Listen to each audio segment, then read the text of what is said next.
డైట్లో లావ్ అవ్వాలి అనుకునే వాళ్ళకి ఏంటనండి చాలామంది అడుగుతారు. ఇది ఎప్పుడు వస్తుందంటే చాలామంది డయాబెటిక్ పేషెంట్స్, ముఖ్యంగా డయాబెటిక్ పేషెంట్స్ ఏంటంటే వాళ్ళు దీర్ఘకాలం డయాబెటిక్ ఉంటుందో వాళ్ళ మజిల్లు తినేయటం, షుగర్తో మజిల్ తినేయటం కారణంగా చాలా 10 కిలోల నుంచి దాదాపు 50 కిలోల దాకా లూజ్ అయిన వాళ్ళు ఉంటారు. వీళ్ళు చాలా అండర్ వెయిట్లో ఉంటారు. ఇప్పుడు మన డైట్ స్టార్ట్ చేసినప్పుడు ఏంటంటే అందరికీ ప్రపంచంలో ఎక్కువ మంది భావించేది ఏంటంటే వీఆర్కే డైట్ అంటే ఇది వెయిట్ లాస్ డైట్ కదా, మరి మేము ఇంకా తగ్గిపోతామనే ఫీలింగ్లో ఉంటారు. కాదండి, మీ అందరికీ స్పష్టంగా చెప్తున్నాను, వీఆర్కే డైట్ అనేది వెయిట్ లాస్ డైట్ కాదు, ideal weight diet. Ideal weight diet పూర్తి సైంటిఫిక్ ఐడిల్ వెయిట్ డైట్. ఈ డైట్ అనేది వెయిట్ లాస్కి ఎంత ఉపయోగపడుతుందో వెయిట్ గెయిన్కి కూడా అదే విధంగా ఉపయోగపడుతుంది. సో మీరు వెయిట్ లాస్ గురించి అంటే మీకు తెలుసు, మీకు లిక్విడ్ ఫాస్టింగ్ 1 మీల్ 2 మీల్ చెప్తాను. ఈ మూడిట్లో కూడా రెగ్యులర్గా ఉండే మన బిఎంఆర్ కంటే, బేసల్ మెటబాలిక్ రేట్ కంటే ఒక డెఫిసిట్ అయింది ఉంటుంది ఈ మూడిట్లో కూడా. కానీ అదే మీరు 3 మీల్ డైట్ చేశారనుకోండి, మీ అందరికీ లావు అవ్వాలనుకున్న సలహా.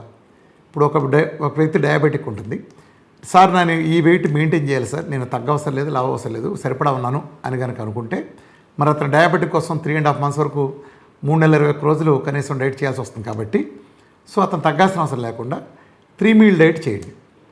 ఇప్పుడు నేను 1 మీలు లిక్విడ్ ఫాస్టింగ్, 2 మీలు ఎలా చెప్తున్నానో అలా 3 మీల్ డైట్ వెయిట్ మెయింటైన్ చేయాలనుకునే వాళ్ళకి. 3 మీల్ డైట్ అంటే ఏంటంటే మీరు 2 మీల్ డైట్ మీకు తెలుసు కదా, 2 మీల్ డైట్లో 2 సార్లు తింటారు, అంటే సాలిడ్ ఘన పదార్థాలు 2 సార్లు తింటారు, సూప్స్ ఎన్నిసార్లు తీసుకోవచ్చు, 4 పిల్లర్స్ కంపల్సరీ. అట్లానే ఇక్కడ 3 మీల్ డైట్ 3 సార్లు తింటారు అదే దాన్ని.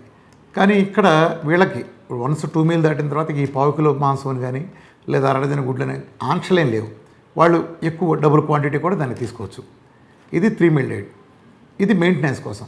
అలానే మీరు కనుక ఒక 3.5 నెలలు ఈ డైట్ డయాబెటిక్ కోసం చేస్తే బ్లడ్ షుగర్ ఇమీడియట్గా కంట్రోల్ అవుతుంది, మందులు అవతల పారేసి చేసినప్పుడు. ఆ హెచ్బిఎన్సీ లాంటి ఇతర ఇన్సులిన్ రెసిస్టెన్స్ కూడా బాగా తగ్గిపోయే స్టేజీ మనకి తీసుకెళ్ళినప్పటికీ మీరు వెయిట్ లాస్ అవ్వకుండా 3 మీల్ డైట్ చేస్తే కరెక్ట్గా మీరు ఉన్న బరువు మెయింటైన్ చేసే విధంగా సరిపోతుంది. సపోజ్ ఇప్పుడు నేను గెయిన్ అవ్వాలి, ఇంకో 10 కిలోలు పెరగాలంటే ఏం చేయాలంటే ఇదే డైట్లో 4 మీల్ డైట్ చేయండి. సేమ్ డైట్ 4 మీల్ తీసుకోండి. Unlimited quantity of non veg కానీ, ఎగ్ కానీ, లేదా బాదం కానీ, పిస్తా వద్దు, బాదం కానీ లేదా వాల్నట్స్ కానీ ఇలాంటివన్నీ కూడా ఎక్కువ క్వాంటిటీలు తీసుకోండి. 4 సార్లుగా తీసుకోండి. 4 సార్లుగా తీసుకున్నప్పుడు మీరు ఆ 3 నెలల 21 రోజుల పీరియడ్లో వెయిట్ గెయిన్ కూడా అవుతారు, గుర్తుపెట్టుకోండి. అలానే ఈ డైట్లో మజిల్ లాస్ అనేది ఉండదు, ఈ డైట్లో మజిల్ గెయిన్ అవుతుంది. ఇదంతా ఇంటర్నల్గా ఫ్యాట్ చేసే అద్భుతమైన మహత్యం. కొంతమంది తెలియక అనుకుంటారు మన దాంట్లో ప్రోటీన్ డెఫిసిట్ కదా, అంటే ప్రోటీనే మజిల్ బిల్డింగ్ ఉపయోగపడుతుంది కాబట్టి మరి అది తినకుండా ఎలా అనుకుంటారు. అదేం కాదండి, ప్రోటీన్ అనేది మీరు తింటే వచ్చేది కాదు, మీ ఫ్యాట్ నుంచే కన్వర్షన్ జరుగుతాయి. శరీరానికి కావాల్సిన రిక్వైర్మెంట్స్, మినిమం రిక్వైర్మెంట్స్ అయిన గ్లూకోజ్ని కానీ ప్రోటీన్ కానీ ఫ్యాట్ నుంచే తయారు చేస్తుంది. ఇదంతా లివర్ మన శరీరంలో చూసుకుంటుంది. కాబట్టి మీరు నిస్సంకోచంగా లావ్ అవ్వాలనుకునే వాళ్ళు, మెయింటైన్ అవ్వాలనుకునే వాళ్ళు నేను చెప్పిన విధంగా 3 మీల్ కానీ 4 మీల్ కానీ ఎంచుకుని చేయండి. గ్రూప్లో కూడా మీరు సలహా తీసుకుంటా చేస్తే చాలా మంచిది.